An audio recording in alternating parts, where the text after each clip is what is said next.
आपको पूंजी की ज़रूरत है, तो आपके पास पूंजी नहीं है तो बैंक के पास जाएंगे, चीप रेट पर, कम ब्याज दर पर आपको वो बैंक लोन देगी।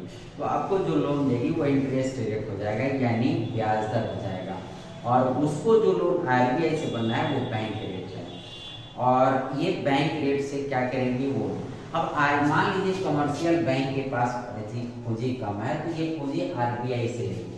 अगर आप मान लीजिए आपको इंटरेस्ट रेट आपको अगर 16% पर देती है, आपको क्या मान लीजिए कस्टमर आप हैं, आप बैंक में पैसा लेने गए, लोन लेने गए, उसने कहा कि इंटरेस्ट रेट जो है 16% है, आपको देंगे।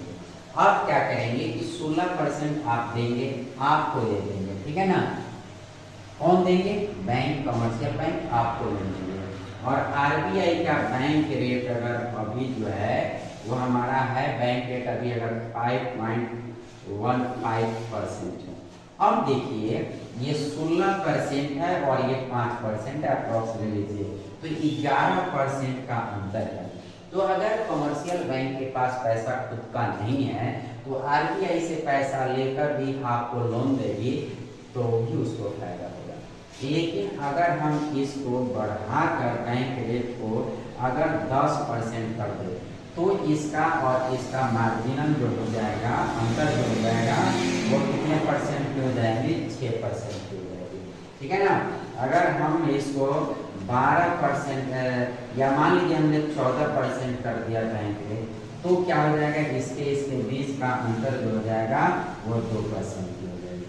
तब अब अगर मान लीजिए कि बैंक में आप अगर लोन लेने जाते हैं 16% के बदले 32% अगर कर रहा है, 40% कर रहा है, तो आप वहाँ से इंटरेस्ट लेना नहीं पसंद करेंगे क्योंकि ब्याज बहुत ज़्यादा लगेगी।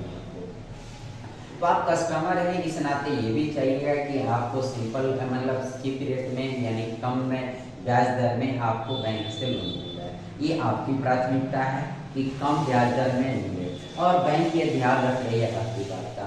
और अगर बैंक दर इधर से यानी उसके पास पैसा नहीं है तो आरबीआई से लेकर दे रही है तो उसका बहुत कम बैंक दर है, वो लेकर देगी तब भी बैंक मुनाफा कमाएंगे, ठीक है ना। बैंक जो है ना प्रॉफिट अगेन मार्केटिंग का एक हिस्सा है, यानी प्रॉफिट कमाने का उद्देश्य इसका मूल होता है, तो ये इसका प्रॉफिट होगा। लेकिन बैंक दर को बहुत ज़्यादा आप कर देंगे तो क्या हो जाएगा कि यहाँ पर ये मार्जिन कम हो जाएंगे।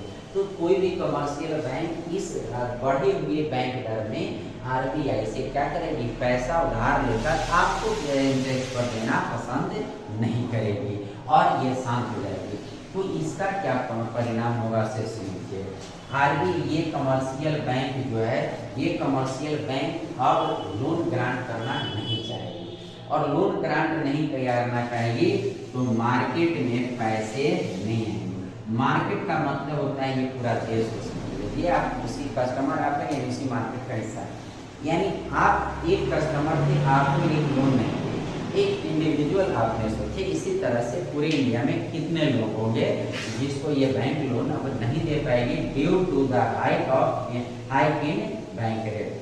बैंक रेट में इतनी वृद्धि हो गई है कि उसको मार्जिन अब कम कर रहे हैं, प्रॉफिट नहीं हो रहे हैं, तो आपको लोन नहीं मिलेगा। तो इस तरह से जितने भी कमर्शियल बैंक है पूरे कंट्री में किसी भी कस्टमर को बैंक लोन देने से बचेगी, नहीं देना पसंद करेगी।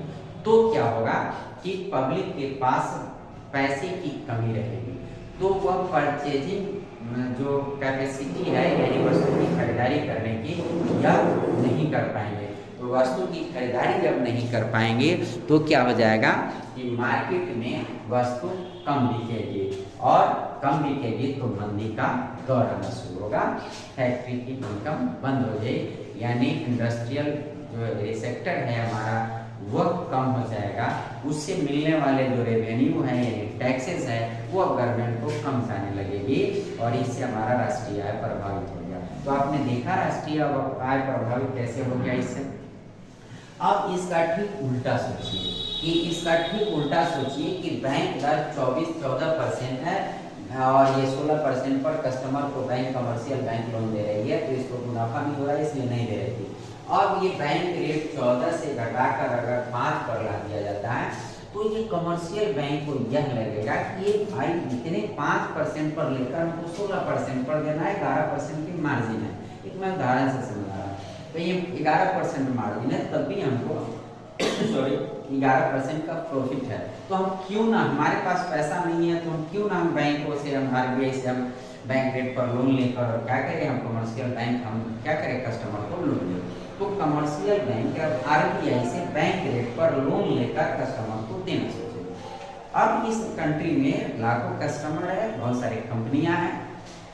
कस्टमर आप इंडिविजुअली अकेले हो सकते हैं या एक कंपनी हो सकती है, फर्म हो सकती है, क्योंकि आप पैसा ले रहे हैं। तो ये पैसा ले रहे हैं आप, तो क्या करेंगे, आरबीआई अब आसानी से पैसा लेकर सबको देगी। तो अब आसानी से पैसा लेकर आप अगर किसी कंपनी को देती है, किसी इंडिविजुअल को देती है, यानी व्यक्ति को देती है, तो मार्केट में पैसा ज़्यादा आ जाएगा।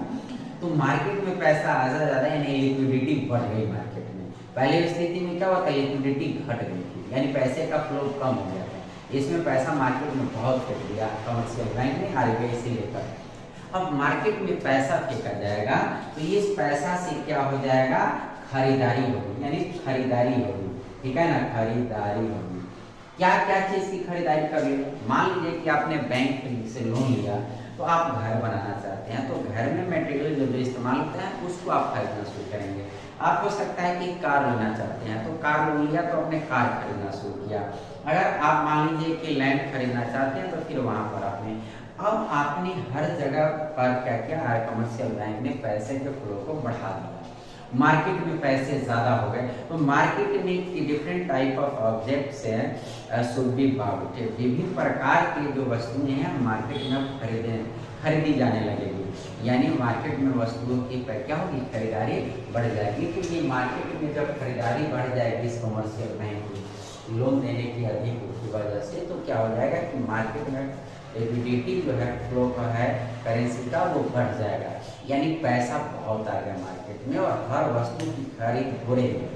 तो क्या होगा, मार्केट में किसी वस्तु की खरीदारी बढ़ जाती है तो कंपनी को मुनाफा होने लगता है। दूसरा इसका ये हो जाएगा कि खरीदारी जब बढ़ जाएगी तो इन्फ्लेशन भी बढ़ जाती है, महंगाई दर भी बढ़ने लगती है। लोगों के पास पैसा है, लोग खरीदेंगे, चाहे पूरी रेट महंगी ही क्यों ना मिले। अब ये रेट महंगी मिल रही है, अब खरीदारी होने लगी है, तो मार्केट में अगर खरीदारी बढ़ गई है, लोगों की परचेजिंग पावर जो है वो बढ़ गई है, मार्केट से वस्तु को खरीदना शुरू करेंगे। उस वस्तु पर लगने वाले टैक्स और मिलने वाले रेवेन्यू जो है वो कंपनी से फिर हमारे देश को, तो राष्ट्रीय आय में कंट्रीब्यूशन हमारा इसका बढ़ जाएगा, यानी इस तरह से राष्ट्रीय आय को भी ये बढ़ा देता है। तो बैंक रेट को अगर हम कम करते हैं तो क्या होता है, मार्केट में लिक्विडिटी क्या हो जाती है, बढ़ जाती है, और बैंक रेट को बढ़ा देंगे तो मार्केट में लिक्विडिटी घट जाती है। समझ में ये बात आई दोस्तों।